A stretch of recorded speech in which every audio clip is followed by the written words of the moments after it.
ओम शांती. आज दिनांक 26/1/2021. बाबांचे महावाक्य आहे, गोड मुलांनो, ब्रह्माबाबा शिवबाबांचा रथ आहे. दोघांचा एकत्र अभिनय चालतो, यामध्ये जराही संशय यायला नको. प्रश्न: मनुष्य दुःखापासून सुटण्यासाठी कोणती युक्ती करतात, ज्याला महापाप म्हटले जाते? उत्तर: मनुष्य जेव्हा दुःखी होता तेव्हा स्वतःला मारण्याचे अनेक उपाय करतात, जीवघात करण्याचा विचार करतात, समजतात यामुळे आम्ही सर्व दुःखांपासून मुक्त होऊन जाऊ.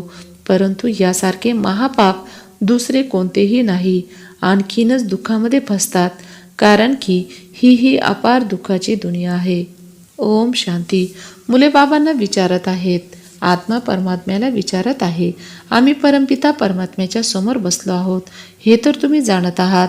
त्यांना आपला रथ नाही, भ्रुकुटीच्या मध्ये बाबांचे निवासस्थान आहे, हा तर निश्चय आहे ना.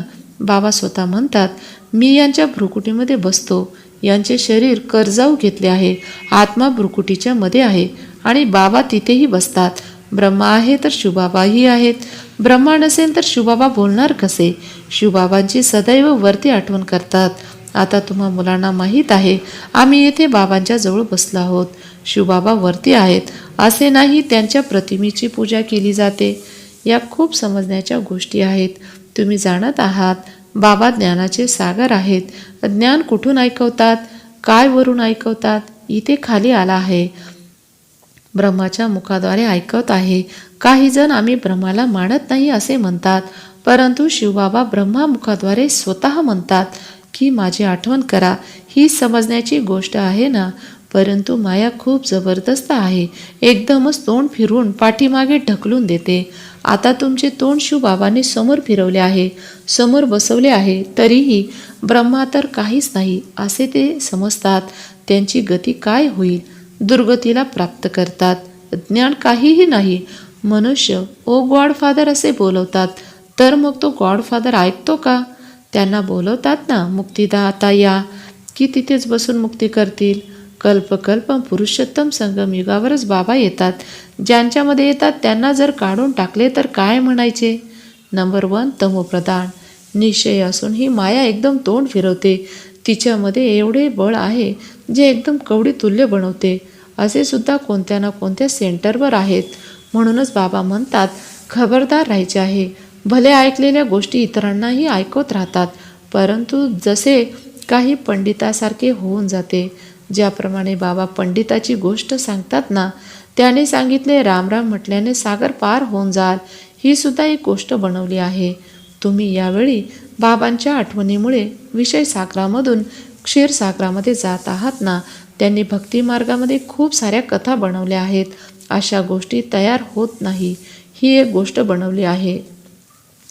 पंडित इतरांना सांगत होता, स्वतःची एकदम दूर अवस्था होती. स्वतः विकारांमध्ये जात राहणे आणि इतरांना सांगणे निर्विकारी बना, त्याचा परिणाम काय होईल? असेही ब्रह्मकुमार कुमारी आहेत. स्वतःला निश्चय नाही, इतरांना सांगत राहतात. म्हणूनच काही ठिकाणी ऐकवणाऱ्यापेक्षा ऐकणारे पुढे निघून जातात. जे अनेकांची सेवा करतात ते अवश्य सर्वांना आवडू लागतात ना. पंडित खोटा निघाला तर त्यांच्यावर प्रेम कोण करणार?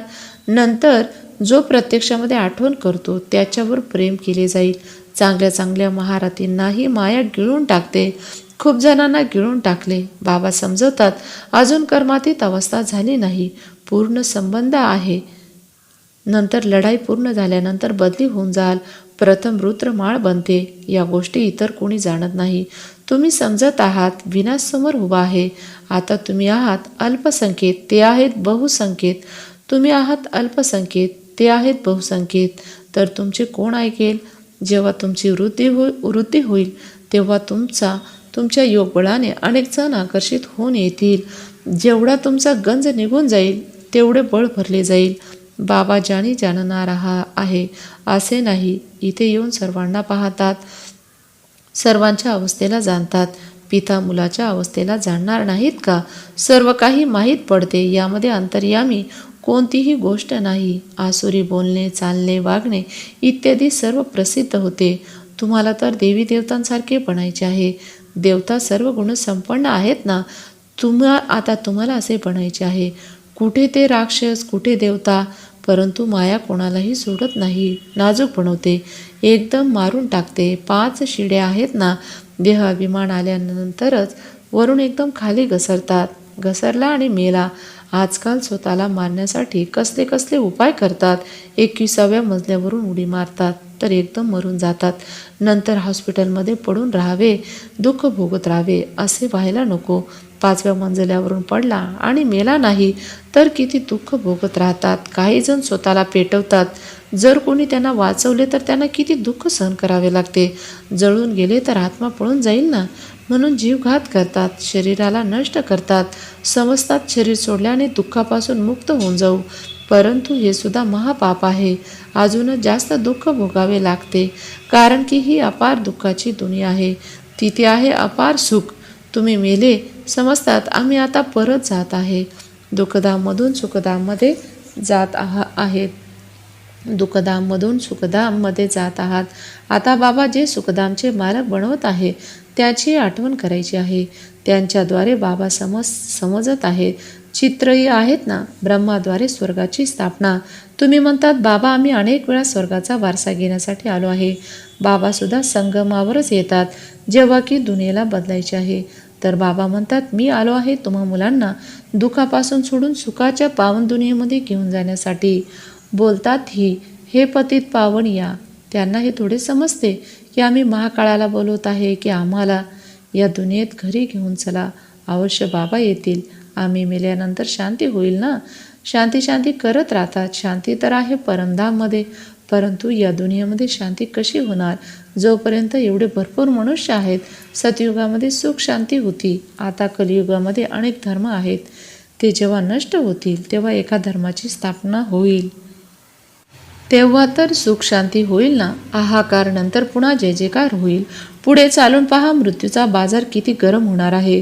विनाश अवश्य होणार आहे. एका धर्माची स्थापना बाबा येऊन करतात. राजयोगी शिकवतात. बाकी सर्व अनेक धर्म नष्ट होऊन जातील. गीतेमध्ये काही दाखवले नाही. 5 पांडव आणि कुत्रा हिमालयावर मरून गेले. नंतर परिणाम काय झाला? प्रलय दाखवला आहे. सगळीकडे पाणी होते, परंतु संपूर्ण दुनिया पाणी होऊ शकत नाही. भारत तर अविनाशी पवित्र खंड आहे. त्यामध्ये आबू सर्वात पवित्र तीर्थस्थान आहे, जिथे बाबा येऊन तुम्हा मुलांच्या द्वारे सर्वांची सद्गती करत आहे. बेलवाडा मंदिरामध्ये किती चांगली स्मृतिचिन्ह आहेत, किती अर्थपूर्ण आहेत, परंतु ज्यांनी बनवले आहे त्यांना माहीत नाही. तरीही चांगले समजदार तर होते ना. द्वापरमध्ये अवश्य चांगले समजदार असतील. कलियुगामध्ये तमोप्रधान असतात. द्वापरमध्ये तरीही तमोप्रधान बुद्धी असतील. जिथे तुम्ही बसले आहात ते सर्व मंदिरामध्ये उच्च आहेत. आता तुम्ही पाहाल विनाशामध्ये होलसेल मृत्यू होतील. होलसेल महाभारी लढाई लागेल. सर्व नष्ट होऊन जाईल. एक खंड शिल्लक राहील. भारत पण खूप छोटा असेल. बाकी सर्व नष्ट होऊन जातील. स्वर्ग किती छोटा असेल. आता हे ज्ञान तुमच्या बुद्धीमध्ये आहे. कोणाला समजवण्यामध्ये उशीर लागतो. हे पुरुषोत्तम संगम युग आहे. इथे किती असंख्य मनुष्य आहेत आणि तिथे किती थोडे मनुष्य असतील. हे सर्व नष्ट होऊन जातील. दुनियेचा इतिहास भूकाल पुन्हा एकदा पुनरावृत्त होईल. अवश्य स्वर्गापासून सुरुवात होईल. शेवटी तर येणार नाही. हे नाटकाचे चक्र अनादी आहे, जे फिरतच राहते. या बाजूला कलियुग, त्या बाजूला आहे सतयुग. आम्ही संगमावर आहे, हेही तुम्ही समजत आहात.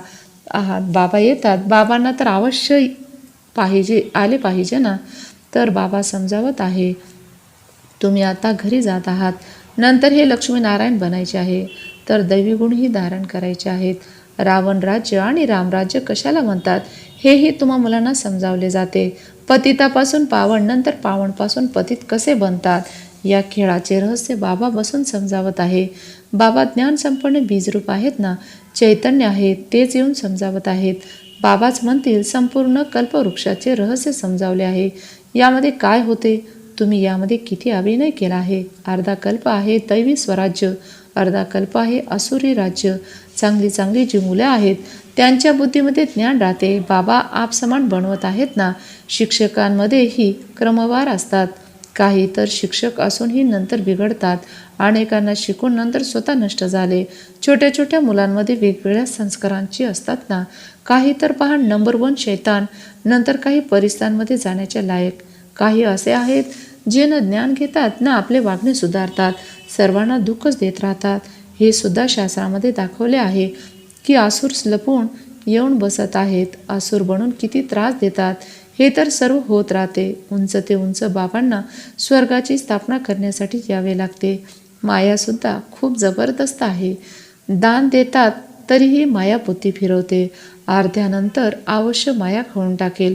म्हणूनच तर म्हणतात माया खूप प्रबळ आहे. अर्धा कल्प माया राज्य करते तर अवश्य एवढी पहिलवान असेल ना. मायेपासून हारणाऱ्यांची काय हालत होऊन जाते. अच्छा, गोड गोड फार वर्षानंतर भेटलेल्या मुलांप्रती मातपिता बापदादांची प्रेमपूर्वक आठवण आणि सुप्रभात. आत्मिक पित्याचा आत्मिक मुलांना नमस्ते. आम्हा आत्मिक मुलांचा मातपिता बापदादांना प्रेमपूर्वक आठवण, सुप्रभात आणि नमस्ते.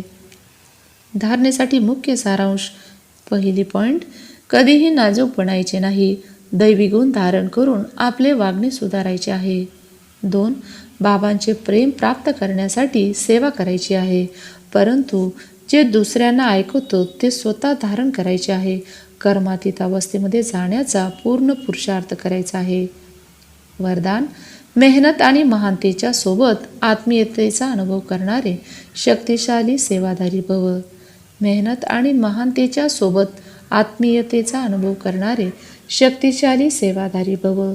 जे पण आत्मे तुमच्या संपर्कामध्ये येतात त्यांना आत्मिक शक्तीचा अनुभव करावा अशी स्थूल आणि सूक्ष्म अवस्था बनवा, ज्यामुळे येणारे आपल्या स्वरूपाचा आणि आत्मीयतेचा अनुभव करतील. अशी शक्तिशाली सेवा करण्यासाठी सेवादारी मुलांना व्यर्थ संकल्प, व्यर्थ बोल, व्यर्थ कर्माच्या हालचालीपासून परे एकाग्रता अर्थात आत्मीयतेमध्ये राहण्याचे व्रत घ्यायला पाहिजे. याच व्रताने अज्ञान सूर्याचा चमत्कार दाखवू शकाल. बोधवाक्य, बाबा आणि सर्वांच्या आशीर्वादाच्या विमानामध्ये उडणारेच उडता योगी आहेत. बाबा आणि सर्वांच्या आशीर्वादाच्या विमानामध्ये उडणारेच उडता योगी आहेत. ओम शांती.